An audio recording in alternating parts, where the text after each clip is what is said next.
Casablanca, la plus grande ville de l'Afrique du Nord, la 4e métropole du continent africain. Le singulier destin de cette ville champignon, surgie en 40 ans d'une terre à peine défrichée, m'avait paru un bon sujet de film. C'est pourquoi j'étais là, contemplant pour la première fois au fond de la rade la masse blanche des gratte-ciel émergeant de la brume du matin. Avant de commencer mes prises de vue, j'avais décidé de faire un voyage de reconnaissance.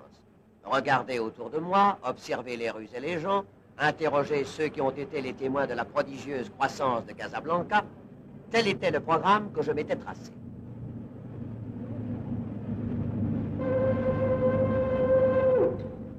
Le lieutenant effectuait ses manœuvres d'abordage. Qu'allais-je découvrir? J'étais impatient de débarquer. Comme tout voyageur, c'est à travers la glace d'un pare-brise que je fais connaissance avec la ville. Par le boulevard du 4e Zouave, mon taxi débouche sur la place de France. Seules notes africaines, la silhouette des femmes voilées. Nous roulons en plein cœur de la ville moderne, entraînés dans le dédale d'essence unique qu'impose la fantaisie topographique du quartier. J'ai l'illusion d'être encore à Paris. Quand soudain, une rencontre inattendue me ramène à la réalité. Bientôt, mon taxi s'engage sur le boulevard de la Gare, principale artère de Casablanca, dont les arcades abritent les magasins, les cafés, les cinémas. Revenu vers la place de France, je décide d'entreprendre à pied l'exploration de cette esplanade où se concentrent les aspects typiques de la rue casablancaise. Une affreuse palissade marque encore la limite de l'ancienne ville arabe. C'est ici le quartier général des petits cireurs. Pas un Casablancais qui ne se fasse cirer au moins une fois par jour. Ici stationnent ces calèches dont le charme désuet s'associe au mouvement de la rue. Le marchand d'eau accomplit gravement son sacerdoce. Tournez-vous vers l'autre côté de la place. Une animation constante règne autour de la gare routière d'où les cars partent à chaque heure du jour dans toutes les directions du Maroc. Non loin de là, l'inventaire d'un marchand de journaux. Voyons ce que lisent les Casablancais. Quotidien français du matin, journaux marocains qui, naturellement, se lisent de droite à gauche et s'ouvrent à l'envers.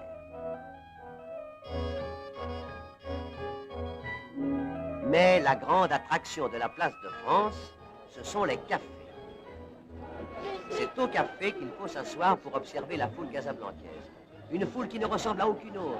Toutes les races, toutes les couleurs de peau, toutes les vêtures confondues dans la même animation, dans le même courant humain qui descend et remonte le boulevard de la Gare.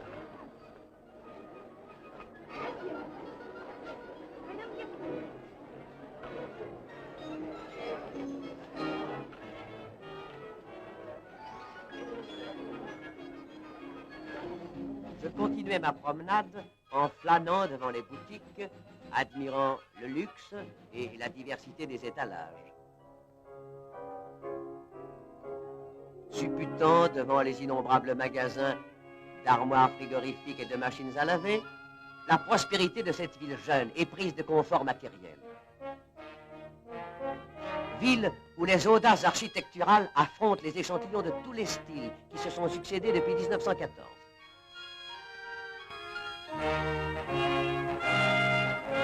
New York, Nice, Monte-Carlo, des réminiscences de toutes les villes du monde. Et l'on pourrait parfois se sentir transporté dans quelques coins de la cité de Londres. Mais c'est à Marseille que me font songer le plus souvent la rumeur de ces rues et leur trépidante agitation.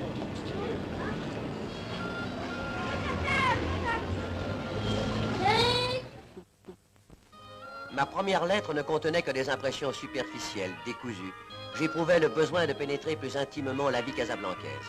Apercevant un petit marché, je m'approchais des éventaires des marchands cheleux. Un vrai coin de Provence, ce marché, avec ses fleurs, ses fruits, ses légumes, ceux-là même qui poussent dans le midi de la France. Et ces ménagères avec leurs cabas, le type même de ces petits bourgeois français qui constituent la masse de la population européenne de la ville. 160 000 personnes, dont un bon nombre de méridionaux qui restent fidèles à leur divertissement favori.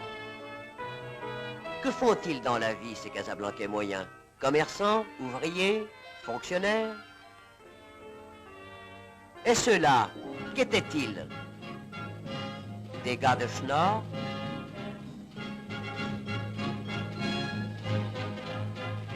Rien de plus agréable qu'une promenade en calèche. Vous traversez au petit trot le parc Lyautey et vous vous dirigez par le boulevard Moulay-Youssef vers les beaux quartiers où les citadins riches ont établi leur résidence. Villas luxueuses d'un modernisme agressif ou qui s'abritent sous les ombrages aristocratiques d'Anfa, où l'on chassait encore le chacal il y a 50 ans. Mais quelle est cette tour colossale qui domine le calme plateau de Mer Sultan? C'est le gratte-ciel Liberté, un des derniers nés de Casablanca. Étrange contraste, au pied de ces édifices orgueilleux, les vaches cherchent encore leur pâture. C'est par là que j'ai découvert les vestiges d'un cimetière musulman où Hamlet eût aimé méditer. Et ce marabout qui tient encore tête à la poussée de la vie moderne. Comment dégager le caractère de Casablanca à travers ses aspects contradictoires? Comment comprendre le phénomène de son extraordinaire croissance? J'y songeais qu'en passant devant la tour de l'hôtel de ville, j'aperçus la statue de Lyautey.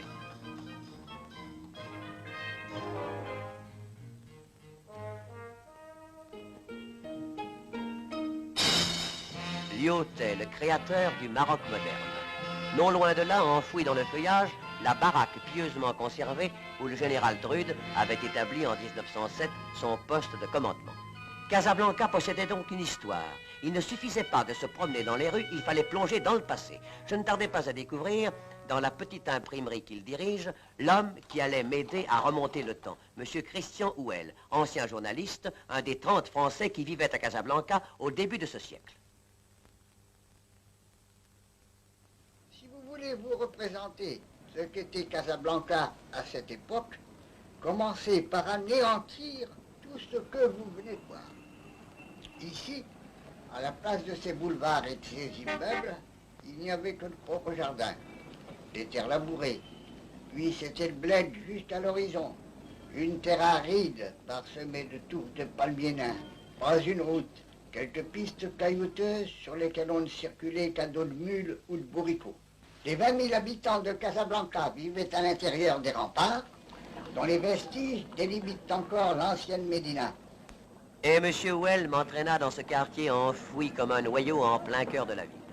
Il suffisait de traverser la place de France. Tandis que nous tournions le dos à la ville moderne pour nous enfoncer dans les petites rues tortueuses, j'avais l'impression de passer d'un monde à l'autre. C'était le va-et-vient de la foule marocaine, la voix nasillarde des haut-parleurs clamant une chanson arabe.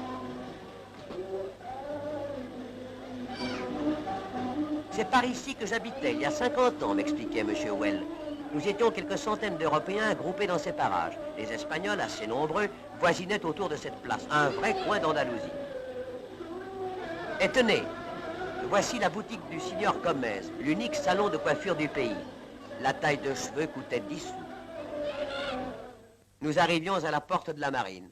En ce temps-là, la mer baignait le seuil de cette porte. C'est là, sous ces remparts, que j'ai vu débarquer le premier détachement français. 60 hommes, sous le commandement du lieutenant Ballande. Les marins du Galilée escaladent la pente qui menait à cette porte. Au moment où Ballande s'apprête à franchir le seuil, les portes se referment. Ballande met son pied entre les vantaux et repousse la porte. À cet instant, un coup de fusil. Il reçoit une balle dans la main. Son épée tombe. Il la ramasse et se retournant vers ses soldats. En avant, à la baïonnette! Tout en me rappelant l'origine des incidents qui avaient provoqué en 1907 l'intervention de la France, mon compagnon me conduisit chez un vieux photographe de ses amis, M. Schell.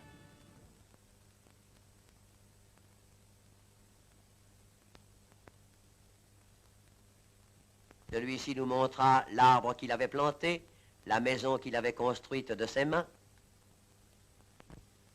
et s'en alla chercher des documents qui allaient nous permettre d'évoquer la vie de Casablanca au début de la présence française. Des photos, des journaux, et même de vieux films muets.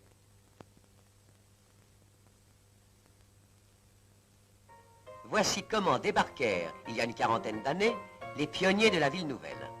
Les paquebots mouillaient au large. On transbordait les voyageurs dans des barcasses. Pourtant, l'unique grue du pays n'allait plus suffire au déchargement des marchandises. Meubles, machines, matériaux de construction, le pays s'équipait. À la porte de Bab el-Souk se tenait un marché. L'endroit fut baptisé Place de France. Dès 1912, un chemin de fer à voie étroite la traversait, reliant Casablanca à Rabat puis à Fès. Les premières automobiles faisaient leur apparition. On envoyait des cartes postales aux amis de France. Et comme les rues n'avaient pas encore de nom, on se faisait adresser son courrier poste restante. La ville naissante avait une petite allure de Far West. On y fréquentait beaucoup le café-concert, l'Eldorado, l'Olympia, le seul établissement de Casablanca éclairé à l'électricité, annonçait la vigie marocaine qui, dès sa parution, en 1908, se couvrait de publicité. Le commerce prospérait, les entreprises se multipliaient. L'industrie automobile prenait bientôt la place qui lui était dévolue dans ce pays aux vastes étendues. Et les capitaux affluaient, tandis que les terrains faisaient l'objet d'une intense spéculation. Courtiers intermédiaires se réunissaient au Café du Commerce, où les affaires se traitaient sur un coin de table. Les lotissements proliféraient au hasard, compromettant l'avenir de la cité. Il était temps que Lyautey débarquât.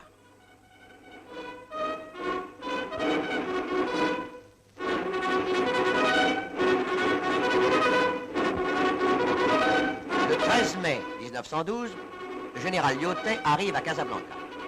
Il vient de signer le traité de protectorat. Installé sur le trône, le sultan Moulay Youssef, père du souverain actuel. Ni la pacification du pays, ni la guerre qui 2 ans plus tard éclate en Europe, ne l'empêcheront de réaliser la tâche constructive qu'il s'est assignée. Dès son arrivée, il fait établir un plan d'urbanisme. Sous son impulsion, Casablanca commence à prendre son aspect de grande métropole.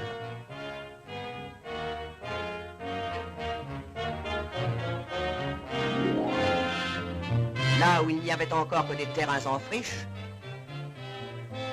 des maisons surgissent. La place de France se transforme, s'élargit, s'entoure d'une ceinture d'immeubles modernes.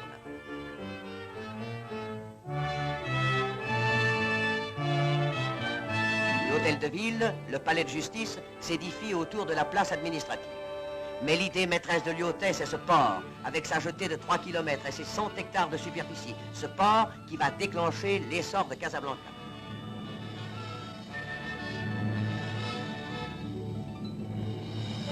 Quand j'ai conçu ce port, tout le monde a dit « Lyautey voit trop grand, il est fou ». Moi, je pensais « Ce pays-ci est un grand pays ». Un grand pays dont les immenses ressources étaient encore à peine soupçonnées. Pour comprendre la pensée de Lyautey, il faut se rappeler ce qu'était le Maroc au début de ce siècle. Un pays replié sur lui-même, figé dans une civilisation féodale qui avait brillé de tout son éclat à la grande époque de l'islam. Je me trouvais en face de M. Paul Guillemet, ami et collaborateur de Lyautey. Un de ces Français qui, par leur clairvoyance, leur connaissance du pays et de sa langue, ont été les vrais artisans de la collaboration franco-marocaine. Ces antiques traditions, ces côtes inhospitalières, avaient longtemps tenu le Maroc à l'écart des influences occidentales. Pour le rattacher au monde moderne, il fallait d'abord lui ouvrir une porte sur l'Atlantique.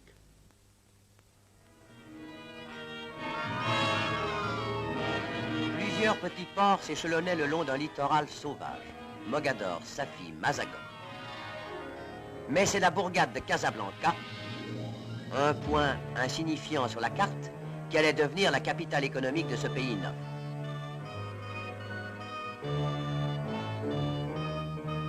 La situation géographique de Casablanca devait en faire un des carrefours de l'Atlantique Nord.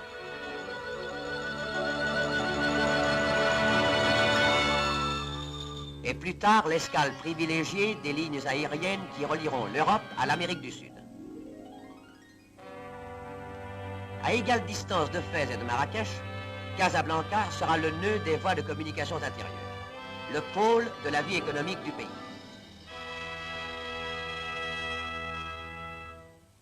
1600 km de voies ferrées, 13 000 km de routes à grand trafic, 32 000 km de routes locales drainent aujourd'hui vers le port de Casablanca les produits du sol et du sous-sol.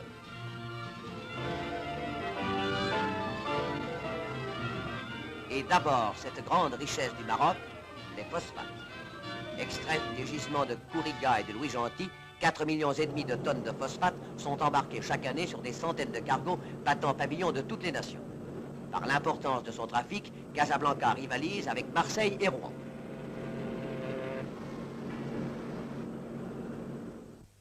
Minerais de manganèse, minerais de plomb, de zinc, de cobalt, minerais de fer. Le Maroc exporte les produits d'un sous-sol qui fournit aussi du charbon et du pétrole.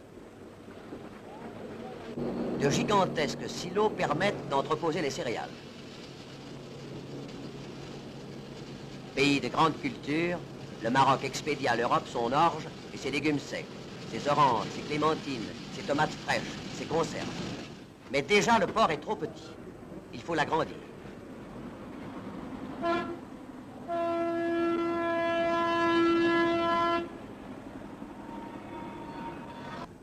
Ces blocs de béton, 100 tonnes d'une seule coulée, sont immergés sur l'emplacement d'un nouveau môle où pourront accoster les navires, souvent contraints de faire antichambre dans la rade.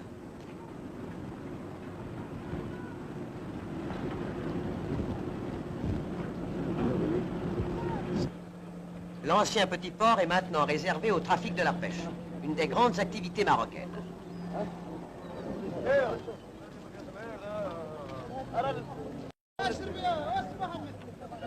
Le port de Casablanca alimente de nombreuses usines de conserve de poissons.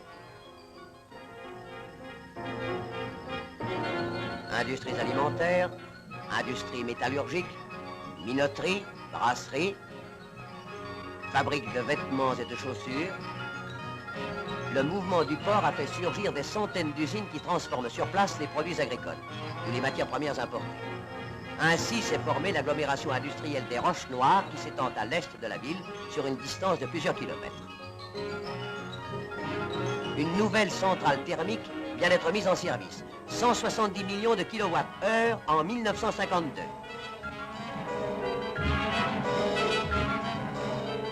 Et les 320 000 tonnes de ciment produits par l'industrie locale ne suffisent plus aux besoins d'un pays dont l'essor économique se traduit par cet impératif « construire ».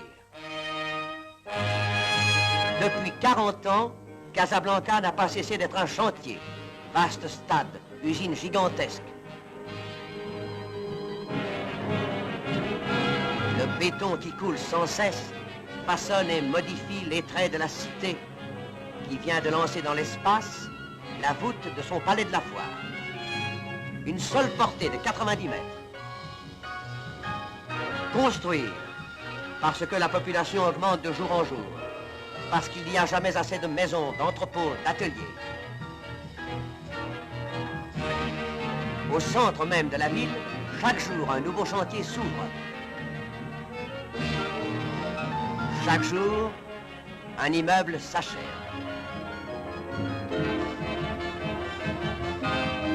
Ainsi s'explique l'étonnante croissance de cette ville champignon qui s'étend sur une superficie égale à la moitié de Paris et dont la population atteint aujourd'hui près de 700 000 habitants.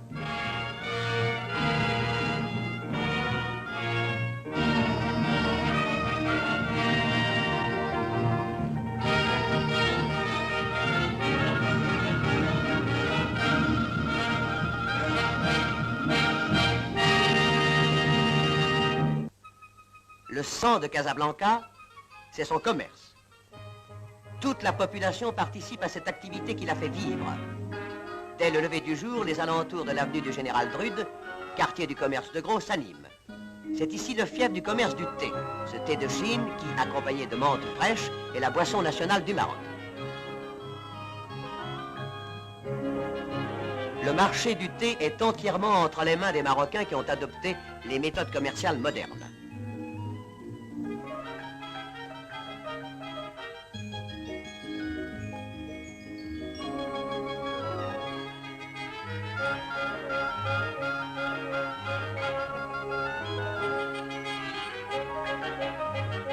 La rue Poémiro, les kissarias de la route de Médiouna sont le domaine des marchands de tissus, souvent originaires de Fès.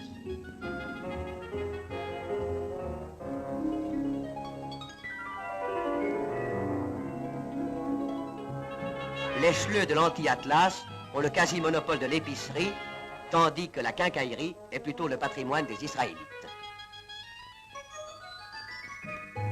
Les entreprises européennes, l'automobile, les grandes banques, les sièges des sociétés se concentrent au cœur de la ville, entre la place de France et le palais de justice, où les avocats français et marocains plaident côte à côte.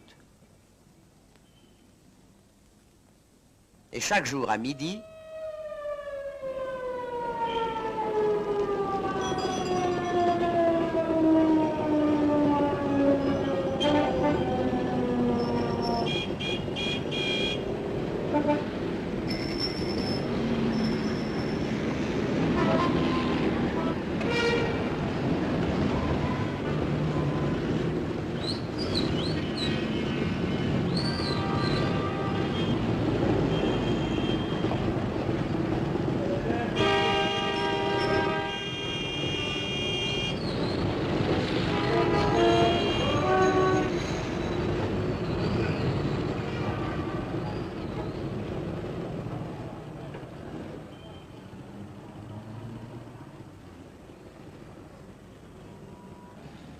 si de nombreux Israélites marocains habitent la ville européenne, beaucoup d'autres s'entassent encore dans le Mela surpeuplé de l'ancienne Médina. 75 000 Israélites auxquels s'ajoutent sans cesse des émigrés, arrachés par l'appel de la ville moderne au Mela de l'intérieur.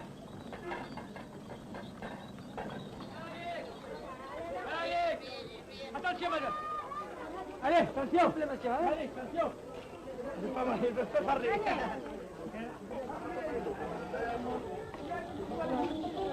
Ici, la vie juive garde son visage séculaire. Petite synagogue où le rabbin apprend à lire aux jeunes enfants. Cours intérieures où les familles d'artisans vivent en commun, travaillent, font la cuisine sur le primitif réchaud d'argile. Cependant, la jeune génération évolue rapidement, adopte le costume, la langue, les usages de la ville française.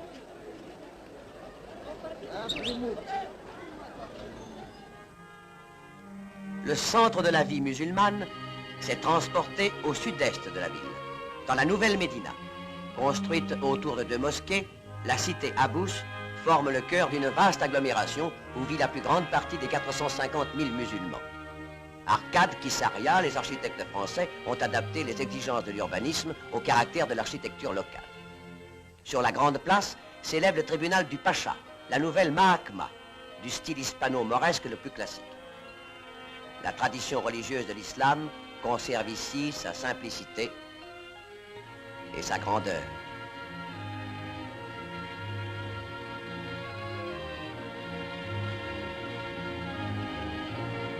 Et les mosquées sont trop étroites pour accueillir tous les croyants quand le muezzin annonce le vendredi l'heure de la prière.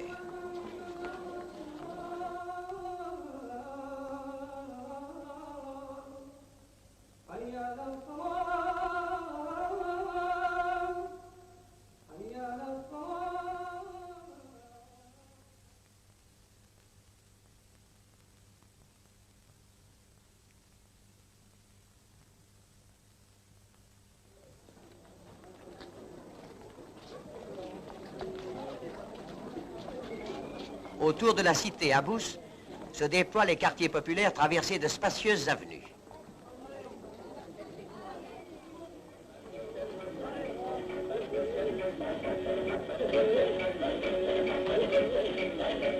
Dans les rues commerçantes, la rencontre de 2 civilisations offre des contrastes curieux. Les cinémas sont très fréquentés et les stars égyptiennes jouissent de la plus grande faveur. Les badauds flânent un peu partout. Un grouillement pittoresque règne dans ces faubourgs où la grande masse des musulmans, ouvriers, artisans, petits fonctionnaires, boutiquiers, continue de vivre comme elle a toujours vécu.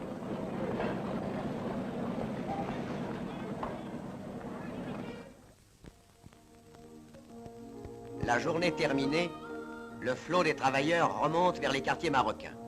Ouvriers des docks, des chantiers, des usines forment aujourd'hui un véritable prolétariat d'origine essentiellement rurale.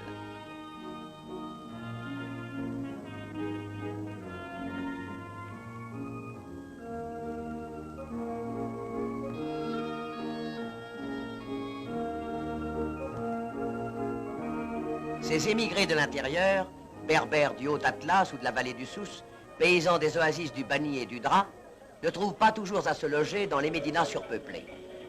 Beaucoup ont conservé leurs habitudes nomades et se sont établis à la périphérie de la zone industrielle, dans des baraques de planches et de tôles, transposition de l'antique Nouala de Roseau.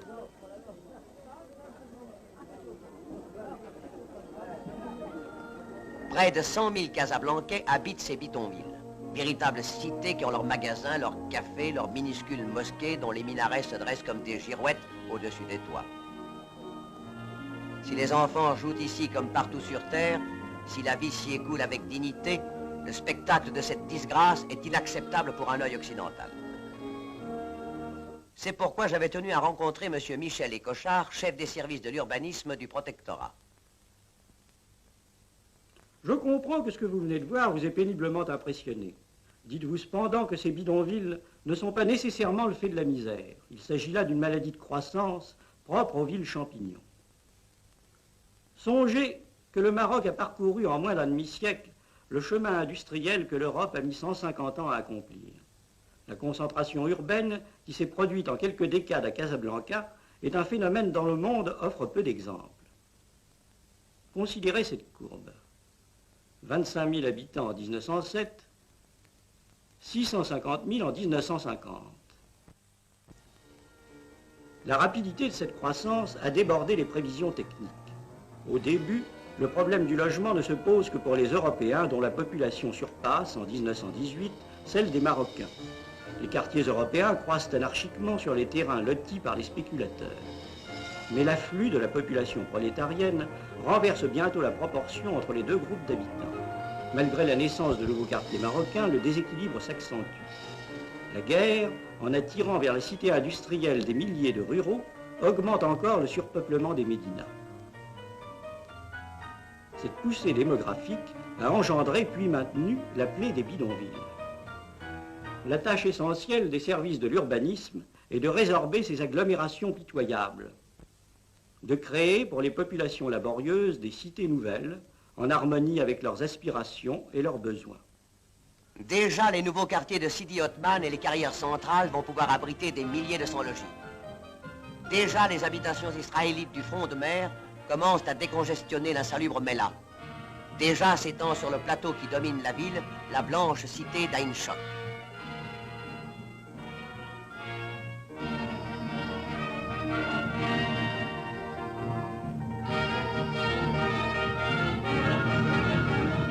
Mais ces réalisations ne sont que les prémices d'un vaste plan d'extension, d'ores et déjà mis en œuvre. 1 million d'habitants, telle sera dans 15 ans la population de Casablanca. À l'accroissement des zones industrielles répondra celui des quartiers d'habitation marocains et européens qui couvriront de vastes espaces. Une autoroute partant du centre reliera Casablanca à Rabat, tandis que la petite ville de Fedala, à 30 km de la place de France, verra son sort de plus en plus lié à celui de sa grande voisine.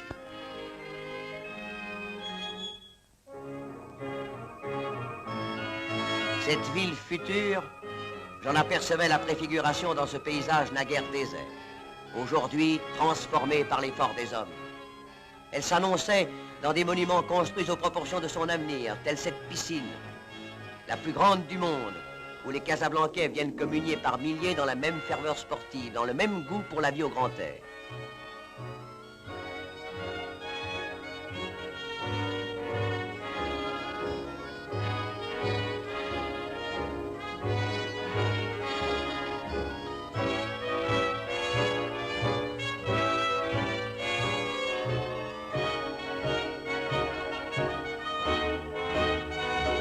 Je la voyais surtout s'affirmer et s'épanouir à travers la génération qui en constituera demain le peuple vivace.